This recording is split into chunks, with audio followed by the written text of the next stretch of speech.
Okay, everybody's wired on coffee and they're chatting away. No, we'll get started if everybody's ready. We just want to thank Verve, the glorious new coffee place on Melrose designed by Commune, for the coffee today. Thank you very much. And of course, Poltrona Frau Cappellini for this amazing setting and this beautiful spread. So thank you very much. And thank you all for coming. This is our fourth panel of the day. And the title of the panel is Forever Glam. I'm going to sit down. Can you all see us all right? Yeah.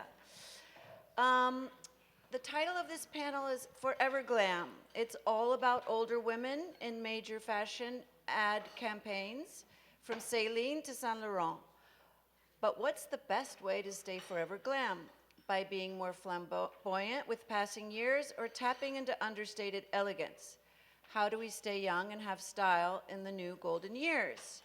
And the reason why my wonderful co-curator, Frances Anderton, and I, and the West Hollywood Design District, we came up with this was because we saw a trend in major fashion ad campaigns of using older women for the face of the campaign. There was Joan Didion for Celine and Joni Mitchell for Saint Laurent. So we were very interested in this. And we had the extraordinary good fortune to be introduced to the wonderful Beatrix Ost, who came here from New York last night to be with us today. And we wanted to speak to Beatrice today to explore a little bit growing older with style. Is it rigorous discipline? Is it sartorial fun? And Beatrice is a writer and a visual artist and an all-around creative person down to the very last molecule of your being. And I'm going to just let you introduce yourself and give us a few of your thoughts on glamour. Okay, so I'm Beatrix.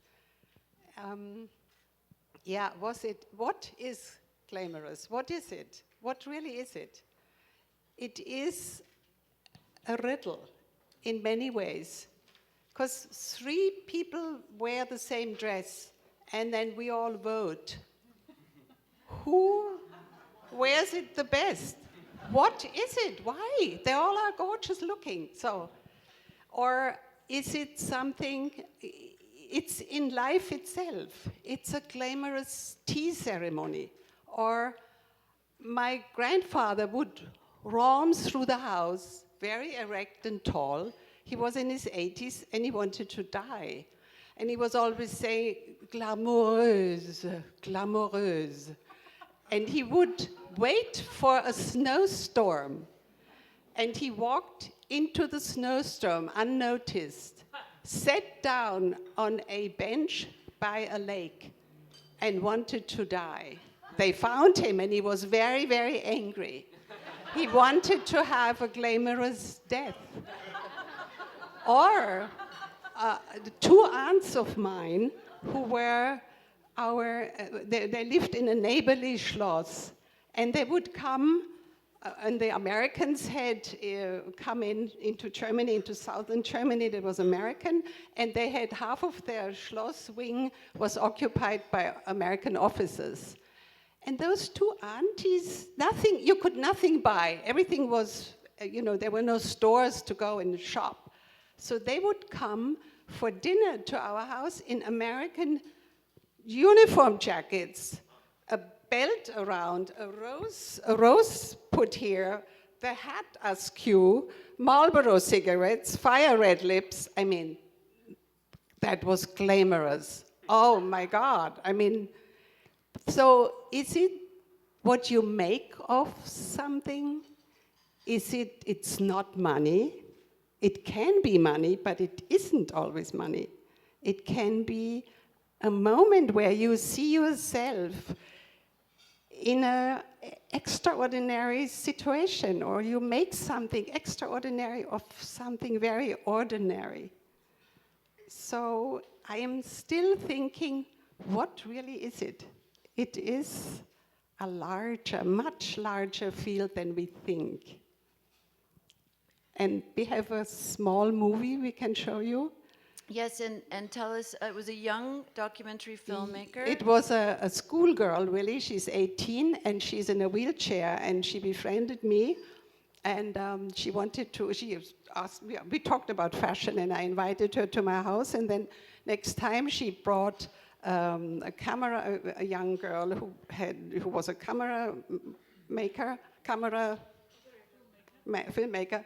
So they made a little movie about me, and that movie won four big awards, and one award was won here in spring in LA, the young filmmakers' first movie documentary, and they won that, 350 entries. So please see it, and it was just ad hoc. There was never a repetition or anything. I was just talking, and they were just filming and putting it together very cleverly. But it has something there. So we're going to watch this film now. It's just 5 minutes long. And if someone would be kind enough, yeah, we got the lights off. I hope you guys can see the monitors all right. And after the film, I think we'll just open it up to questions and answers, because I'm sure everybody would love to speak to Beatrix. So we'll do the film now.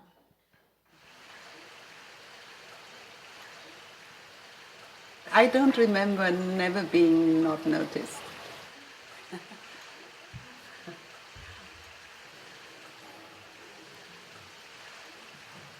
I'm Beatrix Ost, and I live in Charlottesville on this farm, or in New York. I'm a writer. I've written 2 books, and I'm on another one about style, and I'm also involved in filmmaking. I just finished a script about the 2 books which have to do with my life after the war in Germany, and I've always been a visual artist my whole life. I'm not out there to be a fashion icon or something like that, but then I am. So it's very unconscious. It's just how I am, who I am. In the beginning, it was those 2 aunts who came in, very self-made elegance. My mother would go out of the house to visit someone and pluck a flower and stick it in her hair. I mean, this kind of little gestures I grew up with. Not with things you can buy, because there was nothing to be bought, really. I think it is a great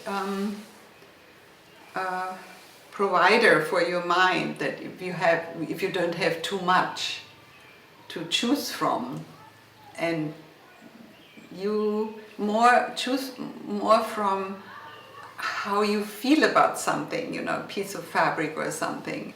You should buy something for your very self, something you really love, and then you have it. I mean, I have blouses, they have holes. I wear them with holes now. They're silk, and they're 30, 40 years old, and I just love them. I still love them. I still wear them. Yeah, I mean, it's within us humans, and specifically women, to adorn yourself with. And I remember being in Egypt, and the women in a bazaar, they were doing their eye makeup. They open the eye and put that kind of black powder into their eyes to get these almond eyes. And I watched them, and then they did it to me, and then they wanted to know what I was wearing underneath, and they since we couldn't talk, we showed each other what we were wearing underneath. It was such a wonderful moment of exchanging with a completely different culture, with their long black dresses, and how we adorn each other, or how we look at each other. It was lovely. Often now I have such a lot of things from all these years which I still wear, because I always bought for myself and not for the world outside, not what I was dictated on. I wanted what I thought looks good on me. Every month practically we're bombarded with style books of Vogue and house bazaar and the usuals and the unusuals. And we're totally always told how to wear and what to wear, and if you're overweight and underweight and what to wear. And, you know, I think it's not interesting. But I think it's interesting how you style your life. Who you really are. Who are you? What is your style to live? What do you live by? It's fun. It's wonderful. And dress for yourself, I think, that you feel good about the day. Yeah. To be at home in your body is an enormously important thing, that you are, how you are, however you are, you should be at home in it and not constantly criticize or eat yourself up with criticism, what should be this way or should be this way. It is the way it is. You are the person you are. And just go with it. This is who I am, and I am beautiful. I'm a human being and I'm beautiful. You just go with it. It's not,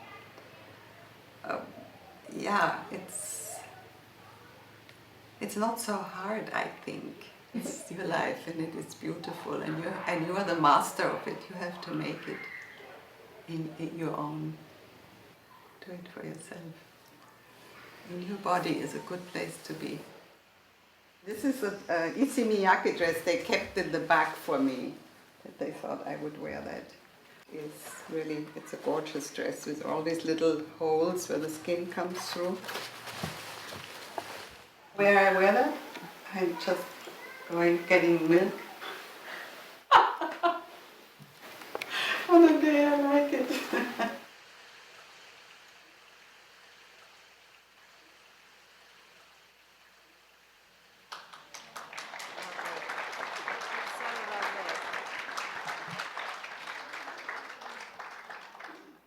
We'll put the lights back on. Isn't that a lovely film? I just love that. It's such a beautiful. You could tell that the filmmaker had a real connection with you. Well, I don't know about all of you, but I find Beatrix incredibly inspiring, and I have lots of questions for her. But maybe we'll just go ahead and open it up, and whoever would like to ask a question. I think the film sort of says a lot. So, in the back. I wanted to know how old you are, and also, what is your first? Can you remember your first style memory, like your first time you wanted to dress a certain way, and if you could share it? Yeah, I know that. Did everybody hear the question? What She I want asked for my how old first- Beatrix is and what is her first style memory. Yeah, when I think I was 5 or 6, and I was getting this, as I said, it was after the war, and there was nothing really to be got. And I had this beautiful dress from Bulgaria. It was embroidered here, and it was hanging down. But I wanted to have a waist, and I took one of my father's ties, and slang it around my body, and nothing could make it I had a dress with a waist. That was it. That was my first fashion power towards my mother. Not hanging, no, figure. So Are there any other questions? Cam, do you want to? The question was, what do you sleep in? Oh, I in the most marvelous nightgowns from the 30s and 40s. You know those you find, and they're also a little bit frayed, but they're so stylish. Yeah. Yeah. And Chanel 5, right? Ari, you have a question? I don't have a question, I have a comment. I've known Beatrix for a long time. And Here, why don't you take this, because so everyone can hear you. it's okay, I speak loudly. Or stand up, maybe. I've known, Yeah, here, I'll make the introduction. It's too much for This him. is Ari, Seth Cohen, and you all, or some of you may know a documentary called Advanced Style. So it's Ari's documentary that he made, and it's been quite a sensation, and have you also published a book called Advanced Style, and you have another one coming out. And so I'm going to just pass the mic. I wasn't trying to make this about me. I just wanted to say that I've known Beatrix for a while now, and I think the glamour, the beauty that she has is the way that the way that her mind works, the way that she treats people, the way that she makes her art, the way that she lives her life, and it's very genuine and authentic, and this is who she is. She doesn't dress up in the morning thinking about other people or trying to be glamorous. This is instinct. This is how she was raised. This is the journey that she's been on her whole life, and you could really see out of all the women that I photographed, she has this joy and sort of a magical quality to her, and I think that is where her glamour stems from, her connection to nature, her connection to her family. She's just a wonderful person. I'm glad everyone is hearing her today. Thank you. Well, actually, that leads to a question that I have, which is, is glamour innate, or is it something that we learn from our environment growing up? I mean, does one have to, be exposed to glamorous, stylish, creative things when you're young in order to nurture that? Or do you think you can just be born with it? I think it is certainly creativity. When you grow up with seeing the ones you see around you, your parents, and that they are creative because that's what they do, and it's completely natural. It's not something you get taught, do it this way. Because see, when we look at the Oscars, when those magnificent actresses are dressed so magnificently, with the most magnificent dresses of the world, but it is acting. The whole thing is a show. Almost very few of them come in and be photographed and walk away and, have a cigarette or a drink or something and are themselves. It's all about, oh my God, the world is seeing me, how am I dressed? Is my This is not glamour. It is just acting. But I think it comes from growing up and absorbing the world in a certain way. Because I do think ceremonial acts like a dinner, dress for dinner, and set it up in a beautiful way. It is glamorous. Give it the honor. Give food the honor of being honored. Something like that, I think, is glamour. And then the dress, and pick the dress for yourself. Go out and shop and see, but become more in your body. Like in your body is a good place to be, and go from there. Something like that. One of the comments that you made in the film that I loved so much was, it's not about styling your clothes, it's about styling your life. Yeah. And like you said, bringing, almost moments. Ceremony, making those moments, making the glamorous moments happen. Yeah. Frances, do you have a question?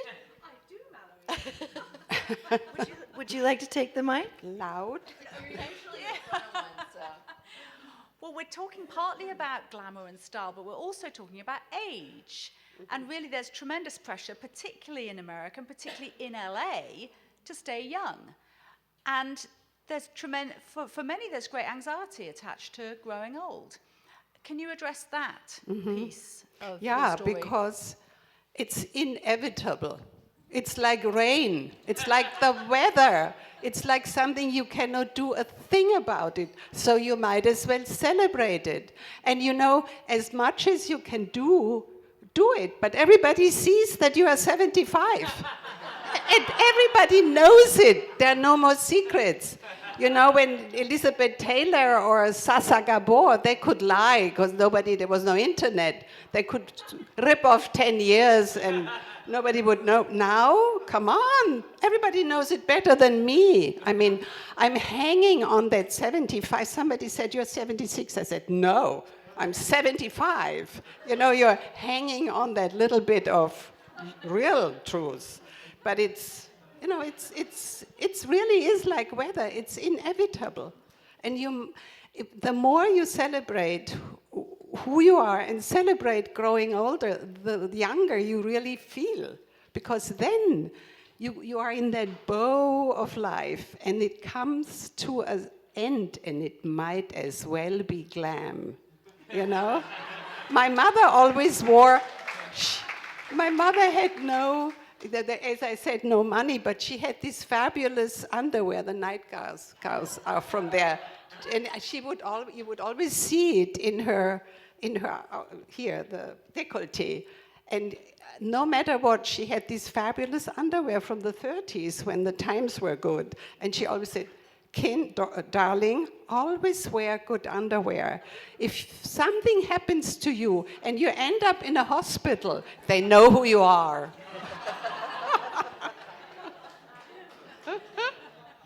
True. Well, your question? So, how did was your grandfather successful in passing away glamorously? So the question is, was Beatrix's grandfather successful in having a glamorous passing? No, he just died later in his bed. I mean, he couldn't stage that so easily because he needed a snowstorm. So, but that was really what he wanted. Yeah. I have a quick question. In the little movie, you had a Z here? Yeah, I do have it here. The question was, in the movie, Beatrix had a Z on her forehead. I have it here. I have it here. Oh, I can see it. Yeah, it was it's from turning the horrible into beauty. It was cancer, and I was cut out, and it was very large. And I said to the doctor, you cannot change my facial expression. I'm adamant about to keep it. So I said, I have to be creative. I make this and this and this, and then I fell in love with it. I think it always reminds me, turn the negative into the positive. So they have that little dot here, yeah, for the third eye, yeah. Well, I have a lightning rod. Whatever that is.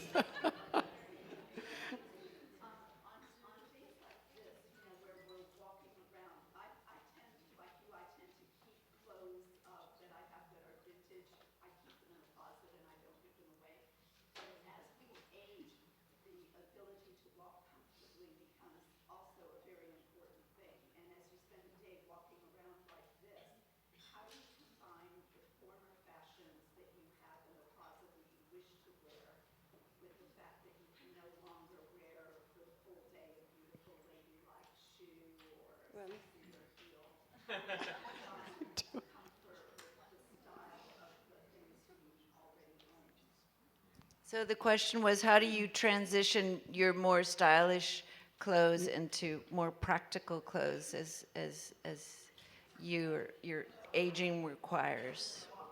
Well, just once in a while you can go on very high heels and then you go flat again. But sometimes I walk on flat shoes through Central Park and then I change them on a little bench and go up Fifth Avenue high heeled. But also, you have to live very healthy. You have to alkaline your body, then your bones are, then you feel healthy. No acidic, not too much coffee, just a little bit and not too much meat. Das ist dann genug für eine Woche. We had a question there?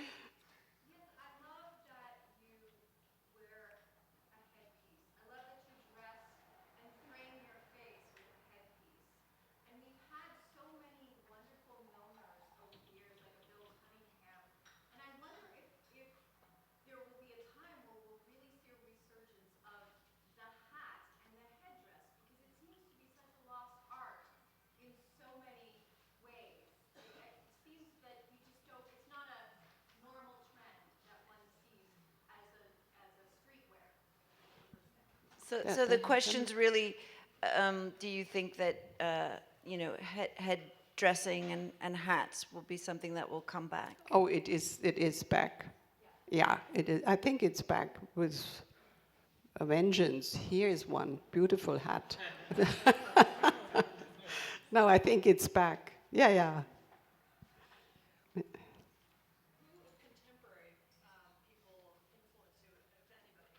Is Say- there anybody that you think now in the fashion world, or even just writers, or anybody that you think? Oh, many. But I was just thinking of Patti Smith, the singer and writer, and she has her uniform. It's just a boy's jacket and some trousers. I mean, just really nothing. And she walks on stage, and there is enormous glamour about her. This is glamour, because there's something here she needs to bring out with a vengeance, and she doesn't care what she's wearing. She cares to explode. This is glamour. I mean, many people I just adore. I have to look into my book.